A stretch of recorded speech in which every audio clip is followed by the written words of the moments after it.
And the enabler for all of this revolutionary thinking are the people in this industry, the founders, co-founders of the startups like you, and thousands and thousands of aerospace engineers that have gotten us to where we are, starting with our journey with ISRO.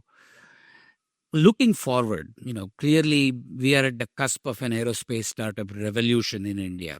Not just a startup revolution, of course, but space tech and aerospace startup revolution right here with all of the things that you described.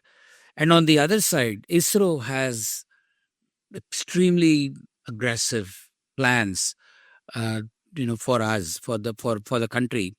Let's talk a little bit about ISRO's plans for the next several years, and then come back to talk about where you will see these startups evolve to. Correct. So, in the larger picture, I think ISRO is currently, decidedly, as part of the national policy, supporting the startups to bring them along and get them to do what they have to do and all that stuff, because they need that kind of infrastructure support. Now, they're also actually increasing it to funding support and all that stuff. But ISRO, I think, for the foreseeable future in India, is going to be at the forefront of clocking newer milestones for India and for the world.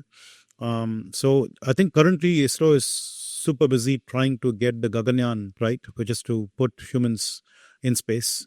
That's actually the next big milestone that they will be doing. Just about yesterday or so, they have tested very successfully a semi-cryo engine, a very large semi-cryo engine that will actually get into their LVM-3, the launch vehicle Mark 3, in the future. And that will pave way for much larger launch vehicles. They've also independently developed a small launch vehicle, a small satellite launch vehicle called SSLV, which they will try to commercialize very soon. But going forward, you have these opportunities to go back to the Mars with a Mangalyaan 2.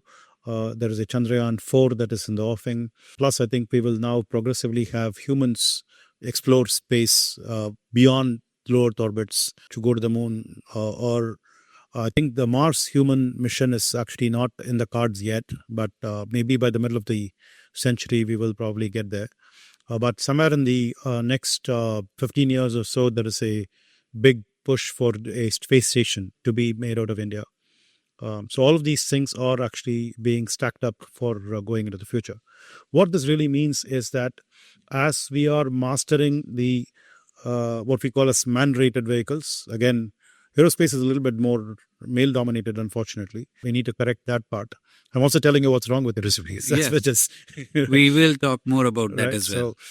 So we call it man-rated vehicles. So once ISRO is able to get that going, we believe that that will also spill over to the startups over time, and we could then make spacefaring a little bit more democratized, and make space tourism something that we can do out of India much more affordably for a lot of people around the world.